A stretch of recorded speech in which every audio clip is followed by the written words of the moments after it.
दोस्तों नमस्कार, स्वागत है आपका यूट्यूब चैनल एबी टेक में। दोस्तों इस वीडियो में हम लोग बात करेंगे कई सारी महत्वपूर्ण अपडेट्स के बारे में। सबसे पहले यहाँ पर हम डिस्कस करेंगे 1,79,000 शिक्षकों की भर्तियों के बारे में, और इसके साथ ही हम यहाँ पर ये भी देखेंगे कि बिहार में आने वाली बीआरटी और टीजीटी भर्ती में आयु सीमा और शैक्षिक योग्यता क्या क्या होगी, कौन कौन अभ्यर्थी यहाँ पर पात्र होंगे। यूपी टीजीटी पीजीटी नए आयोग को लेकर के एक खुशखबरी आप लोगों के लिए, वो भी इस वीडियो में डिस्कस करेंगे। साथ ही साथ एलटी ग्रेड शिक्षक भर्ती, प्राथमिक शिक्षक भर्ती, यूपी ट्रिपल एससी को लेकर के भी बड़ी अपडेट है। तो इन सभी अपडेट को कवर करेंगे इस वीडियो में। सबसे पहले जो भी अभ्यर्थी बिहार शिक्षक भर्तियों की तैयारी कर रहे हैं उनके लिए विशेष अपडेट। आज इस वीडियो में हम लोग बात करने वाले हैं बिहार से आने वाली नई शिक्षक भर्तियों की बेस्ट बुक के बारे में, जो कि चक्षु पब्लिकेशन द्वारा जारी की गई है। आप लोग जानते हैं बिहार में 2 लाख पदों पर नई शिक्षक भर्तियां आनी है, और इसके लिए भी हाल ही में नई शिक्षक भर्ती नियमावली जारी की गई है। तो नई शिक्षक भर्ती नियमावली का जो एक्सपेक्टेड पाठ्यक्रम है, जो पैटर्न है, उसके अनुसार यह महत्वपूर्ण गाइड बुक है। इसमें सामान्य अध्ययन और डीएलएड का कंप्लीट कोर्स दिया गया है। 2200 से ज़्यादा बहुविकल्पी प्रश्न दिए गए हैं, और इसमें जो इसका पाठ्यक्रम है वो सारी चीज़ें बिल्कुल डिटेल से बताई गई हैं। यहाँ पर देखेंगे तो आपका डिटेल्ड पाठ्यक्रम मिल जाएगा। इसमें सामान्य अध्ययन भाग फर्स्ट के अंतर्गत सामान्य ज्ञान, गणित और मानसिक योग्यता के बारे में कंप्लीट टॉपिक्स को डिटेल से समझाया गया है। इसके बाद यहाँ पर डीएलएड का जो पाठ्यक्रम है उसको कंप्लीट और डिटेल्ड रूप से यहाँ पर समझाया गया है। यही सारा टॉपिक आपकी शिक्षक भर्तियों में आने वाला, जो बिहार से आने वाली हैं। तो ये आपके बिहार में शिक्षक भर्ती के सपने को पूरा कर सकती है। बेहतरीन बुक, आप लोग इसको परचेज कर सकते हैं। इस बुक में जो भी चैप्टर्स हैं उनको बहुत डिटेल से समझाया गया। इसके बाद स्मरी पॉइंट्स हाईलाइटेड करके दिए गए। इसके बाद देखें तो प्रैक्टिस क्वेश्चन भी यहाँ पर आपको मिल जाएंगे, आंसर शीट वगैरह भी प्रॉपर दी गई है। तो सभी बुक आपको नज़दीकी बुक स्टॉल और online site Amazon, Flipkart, Snapdeal पर मिल जाएंगी। लिंक वीडियो के डिस्क्रिप्शन बॉक्स में दिए गए, एक बार चेकआउट जरूर कर लेना। अब वीडियो में हम लोग बढ़ते हैं आगे और एक एक करके न्यूज़ सारी देखते हो। सबसे पहले यहाँ पर जो अपडेट है बिहार शिक्षक भर्तियों को लेकर के अपडेट है। आप लोग जानते होंगे बिहार में 1,79,000 पदों पर शिक्षक भर्तियों के विज्ञापन मई में संभवतः आएंगे। मई में नहीं आएंगे तो जून में तो पक्का आएंगे। इसके बारे में यहाँ पर देखिए समाचार प्रकाशित हुआ है कि शिक्षक भर्ती के अभ्यर्थियों के लिए काम की खबर है। बिहार सरकार जल्द ही नई शिक्षक भर्ती नियमावली के तहत क्लास 1 से लेकर के 12वीं क्लास तक 1,78,967 टीचर बहाल करेगी। शिक्षा विभाग ने टीचर के नए पोस्ट की स्वीकृति के लिए इसे पद वर्ग समिति को भेज दिया है। अब समिति से पास होने के बाद बिहार कैबिनेट से मंजूरी ले ली जाएगी। कैबिनेट से मंजूरी मिलने के बाद जिलेवार रोस्टर क्लियरेंस के लिए भेजा जाएगा। यहाँ से क्लियर होने के बाद इन रिक्तियों को बिहार लोक सेवा आयोग यानी बीपीएससी को भेजा जाएगा, यानी अध्याचन भेजा जाएगा, और यहाँ से फिर जो है आपको 1,79,000 पदों पर शिक्षक भर्तियों के विज्ञापन देखने को मिलेंगे। और सबसे अच्छी बात दोस्तों यहाँ पर ये है कि इनके विज्ञापन मई में संभवतः आ जाएंगे। थोड़ा बहुत डिले होगा तो जून तक पहुँच सकता है, और ये भर्तियाँ इसी साल 2023 में ही कंप्लीट भी हो जाएंगी। अगर बात करते हैं इसमें उम्र सीमा क्या हो सकती है, तो यहाँ पर देखिए बताया गया कि नई नियमावली के तहत बिहार में जो उम्र सीमा है वो 21 वर्ष मिनिमम रखी गई है। ठीक है, और जो भी अभ्यर्थी सीटेट पास हैं या बिहार टेट पास हैं वो लोग यहाँ पर शामिल हो पाएंगे। और साथ ही साथ आपको बता दें, यहाँ पर आपका जिस तरीके से उत्तर प्रदेश में सुपर टेट होता है उसी तरीके से यहाँ पर भी बीपीएससी सुपर टेट करवाएगा, और उसके बाद यहाँ पर शिक्षक आप लोग बन पाएंगे। ठीक है, न्यूनतम आयु सीमा यहाँ पर शामिल करने के लिए 21 ईयर्स कर दी गई है।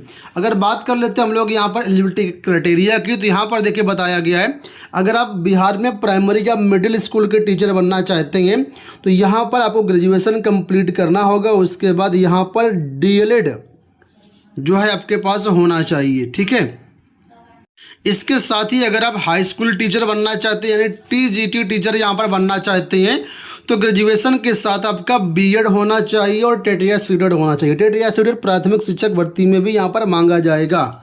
तो कुल मिलाकर के यहाँ पर अच्छा मौका है। जो भी यहाँ पर बिहार के अभ्यर्थी उनके लिए एक सुनहरा मौका है शिक्षक बनने का। और यहाँ पर इस बार जो वेतनमान वगैरह भी अच्छे दिए जाएंगे। और साथ ही साथ आपको बता दें यहाँ पर जो है अब जो भी शिक्षक है उनको राज्यकर्मी का दर्जा दिया जाएगा। बढ़ते हम लोग अगली अपडेट की तरफ। यहाँ पर जो अगली अपडेट है वो यूपी टीजीटी पीजीटी और नए आयोग को लेकर के। आप लोग जानते हैं टीजीटी पीजीटी की परीक्षाएं चयन बोर्ड कराने से रहा, अब जो टीजीटी पीजीटी की परीक्षाएं हैं, असिस्टेंट प्रोफेसर भर्ती की परीक्षाएं, ये सब नया आयोग करवाएगा। तो फिलहाल भर्तियों की परीक्षाओं में यहाँ पर वक्त लगेगा, लेकिन खुशखबरी यहाँ पर ये है कि अभी तक आप लोग जानते हैं कि ना तो चयन बोर्ड ही और ना ही उत्तर प्रदेश उच्चतर शिक्षा सेवा आयोग, दोनों आयोग जो है परीक्षा कैलेंडर जारी नहीं करते रहे हैं, और इसी वजह से अभ्यर्थियों में कन्फ्यूजन की स्थिति रहती है कि आखिर कब विज्ञापन है, कब परीक्षा होगी। लेकिन यहाँ पर अपडेट ये कि जब नया आयोग बन जाएगा तो आयोग की तरफ से सबसे पहले परीक्षा कैलेंडर जारी किया जाएगा, यानी आपको सबसे पहले ही पता चल जाएगा कि किस भर्ती की परीक्षा कब होनी है, उसी के अनुरूप आप लोग अपने तैयारी कर सकते हैं। हालांकि अभी इस आयोग के गठन होने में थोड़ा वक्त है, लेकिन जैसे आयोग का गठन होगा उसके बाद आपको जब मेंबर और जो अध्यक्ष के पद भर जाएंगे वहाँ पर मीटिंग वगैरह हो जाएगी, उसके बाद परीक्षा कैलेंडर मिलेगा और सबसे पहले जो पेंडिंग भर्तियाँ हैं जैसे कि टीजीटी पीजीटी, असिस्टेंट प्रोफेसर, इनकी परीक्षा करवाई जाएंगी। उसके बाद फिर नई फ्रेश भर्तियों के विज्ञापन आपको देखने को मिलेंगे।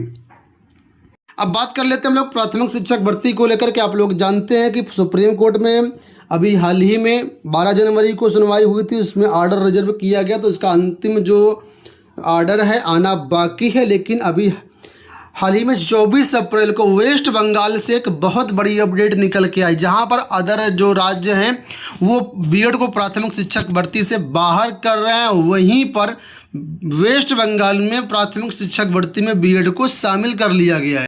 यहाँ पर ये ऑफिशियल नोटिस देख पा रहे होंगे जो कि West Bengal board of primary education की तरफ से 24 अप्रैल को जारी की गई है, और यहाँ पर देखिए बीएड को प्राथमिक शिक्षक भर्ती में शामिल किया गया है। यहाँ पर अगर आप पढ़ेंगे तो यहाँ पर देखिए मेंशन किया गया, West Bengal board of primary education here by invites application from intending eligible TT qualified candidates who have B.Ed special education as training qualification to participate in the recruitment process 2022 from 24th April 2023 to 29 April 2023। तो यहाँ पर देखिए जो process होने वाला है, यहाँ पर बीएड वालों को प्राथमिक शिक्षक भर्ती में शामिल कर लिया गया है। ये एक बहुत बड़ी अपडेट है।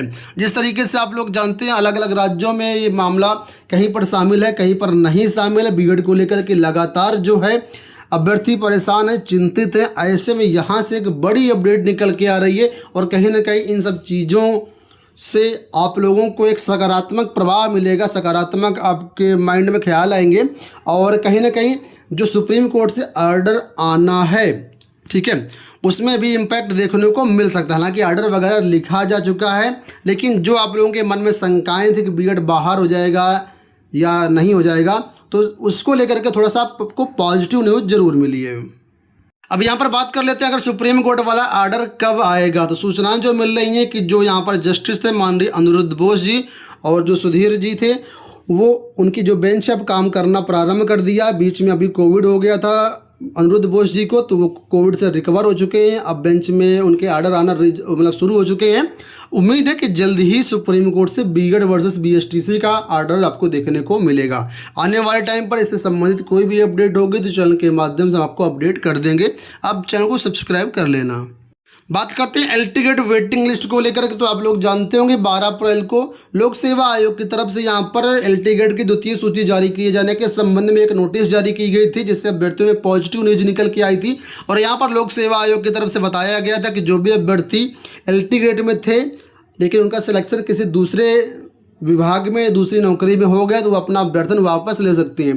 तो जानकारी ये निकल के आ रही है कि काफ़ी सारे ऐसे अभ्यर्थी हैं जिनका सिलेक्शन अलग अलग पदों पर हो चुका है और वो यहाँ से अपना अभ्यर्थन वापस ले रहे हैं। तो जो भी अभ्यर्थी यहाँ पर वेटिंग में हैं उनके लिए एक अच्छी अपडेट है कि अगर वो अभ्यर्थी अपना अभ्यर्थन वापस ले लेंगे तो आपकी राह वहाँ पर आसान हो जाएगी।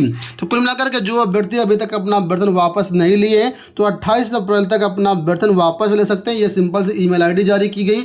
इस ईमेल आईडी पर आपको अपने बारे में बताना है कि आप कहाँ पर चयनित हो गए, आपका रोल नंबर क्या, रजिस्ट्रेशन नंबर क्या है, सारी डिटेल्स आपको देनी है और उसके बाद यहाँ पर आपको मेल कर देना है और उससे आपका काम हो जाएगा। अंत में बात कर लेते हैं यूपी SSS के 2 नोटिस के बारे में। आज 26 अप्रैल को 2 नोटिस जारी की गई। यहाँ पर ये नोटिस है स्वास्थ्य कार्यकर्ता महिला की, जिसके अंतर्गत 9,212 पदों पर भर्तियाँ होनी है। इसके अंतर्गत ये बताया गया है कुछ जो इनका अभ्यर्थियों का आप लोग जानते हो औपबंधिक अभ्यर्थी थे 1622 अभ्यर्थी जिनकी सुनवाई माननीय आयोग में चल रही है, जिनका कार्यक्रम 3 अप्रैल से लेकर के 15 मई तक निर्धारित किया गया था। और बीच में आप लोग जानते हैं नगर निकाय का चुनाव हुआ, ऐसे में 4 मई और 11 मई को जो कार्यक्रम जारी किया गया तो उसमें परिवर्तन किया गया है। 4 मई वालों का आप संशोधित जो डेट है वो 16 मई कर दी गई है और 11 मई वालों की संशोधित डेट 17 मई कर दी गई है। तो आप लोग देख लें, इसी के अनुरूप जो है आप लोग वहाँ पर जाइएगा। अंत में यहाँ पर अपडेट UPSSC से एक और है, ये नोट है, जो अपडेट है ये आपकी है सम्मिलित अवर अभियंता संगणक फोरमैन प्रतियोगात्मक परीक्षा 2018 को लेकर के, यानी एक तरीके से जेई भर्ती को लेकर के अपडेट है। यहाँ पर आपको बता दें, यह परीक्षा 16 अप्रैल को करवाई गई थी प्रदेश के 8 जनपदों में। तो उस समय कुछ ऐसी समस्याएं आई थी, किसी किसी को OMR सीट में जो कार्बन कॉपी नहीं थी। तो यहाँ पर जो प्रथम पेपर था उसमें जो OMR की प्रति थी वो अनुपलब्ध थी या पठनीय थी। ऐसे में यहाँ पर आयोग की तरफ से निर्णय लिया गया है कि जो भी अभ्यर्थी थे, ठीक है, जिनके साथ ये समस्या थी उनको चिन्हित किया गया है और ऐसे अभ्यर्थियों की पुनः परीक्षा कराने जाने का निर्णय लिया गया है। तो यहाँ पर देखिए, ये अभ्यर्थियों के अनुक्रमांक दिए गए जिनकी पुनः परीक्षा होने 16 अभ्यर्थी ये हैं और इनकी पुनः परीक्षा करवाई जाएगी। तो इसके संबंध में यहाँ पर बताया गया, इनकी जो पुनर्परीक्षा है 27 मई 2023 को प्रस्तावित है। 10 से 12 बजे के बीच लखनऊ में परीक्षा होगी और इनके लिए जो प्रवेश पत्र है पंजीकृत डाक के माध्यम से, ईमेल एड्रेस के माध्यम से भेज दिए जाएंगे। दोस्तों ये हो गई आज की सारी सूचनाएं। उम्मीद करता हूँ वीडियो पसंद आया होगा। धन्यवाद।